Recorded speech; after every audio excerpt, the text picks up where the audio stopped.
पहाटेचे वाजले होते 4:45 आणि आज आपल्याला जायचं होतं खंडोबा मंदिरामध्ये। तर जय श्रीराम, जय मल्हार, जय हनुमान। मित्रांनो, हनुमान जयंतीनिमित्त खंडोबाच्या वाकडीची यात्रा असती, तर आपण त्यासाठी पहाटे चाललो होतो आरतीला। गावातून जात असताना आपलं गावचं हनुमान मंदिर एकदम मस्त भव्य दिव्य असं लाइटिंगनी सजवलेलं होतं। त्यानंतर आपण निघलो होतो खंडोबा मंदिराच्या दर्शनाला। खंडोबा महाराजांची कमान सुद्धा एकदम मस्त लाइटिंगनी सजवली होती। अजून एक महत्त्वाची गोष्ट सांगायची ठरली तर आपला जो वाकडीमधून खंडोबा महाराजांकडे जाणारा जो रोड आहे, त्या रोडला एकदम मस्त लाइटिंग लावली। कोणी रात्री सुद्धा आलं तर काही अडचण नाही। आपण पोहोचलो आपल्या खंडोबा महाराजांच्या मंदिरामध्ये आणि बघतो तर काय एकदम मस्त मंडप टाकून दीपमाळ वगैरे एकदम सजवलेली आणि आपलं खंडोबा महाराजांचा घोडा त्याला पण शॉल वगैरे टाकून एकदम मस्त सजवलेलं होतं। मंदिरामध्ये प्रवेश केल्यानंतर एक गोष्ट निदर्शनात आली की तिथं आपल्या पुंतांब्यावरून आणलेलं नदीचं पाणी आपल्या देवाला वाहायचं काम चाललं होतं आणि तिथं एक ज्योत आणली होती। म्हणजे मित्रांनो विचार करा, रात्रीतून यांनी पुंतांब्यावरून ज्योत खंडोबा मंदिर आणि खंडोबा मंदिरामधून त्यांच्या कोलारच्या दिवेपर्यंत ही ज्योत चालवलेली होती आणि आपल्या त्या ज्योतचं दर्शन झालं। एकदम मस्त दर्शन आपण घेतलं आणि त्यानंतर आपण आपल्या खंडोबा महाराजांच्या दर्शनाकडे वळलो होतो। खंडोबा महाराजांचा अभिषेक चालू होता पहाटी। चला तुम्हाला अभिषेक दाखवून देतो मित्रांनो।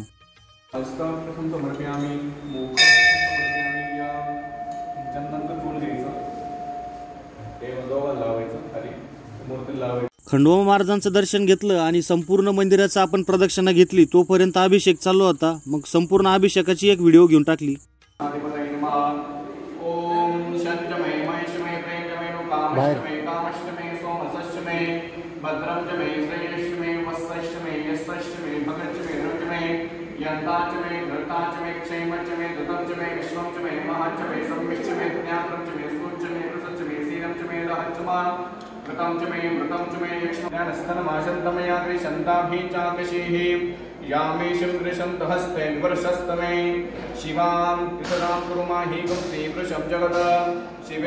तेवढ्यात मित्रांनो बाहेरून ढोल ताशाचा आवाज आला। बाहेर जाऊन बघतो तो काठी आली होती।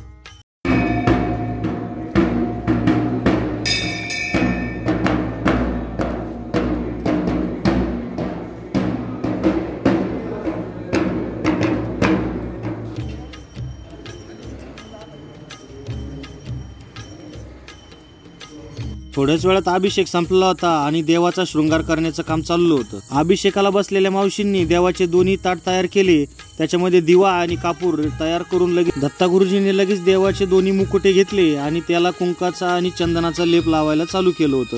म्हणजे देवांचं एकदम भारी शृंगार करण्याचं काम दत्ता गुरुजींनी चालू केलं होतं तिथं।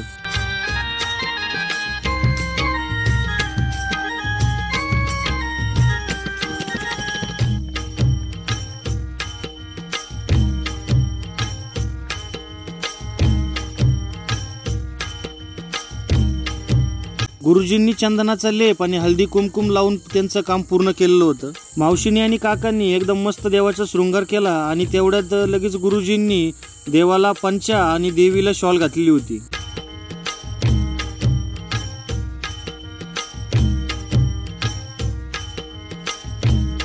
खंडोबा महाराजांची मंदिराची सजावट आणि देवाचा शृंगार एकदम मस्तपणे झाला होता।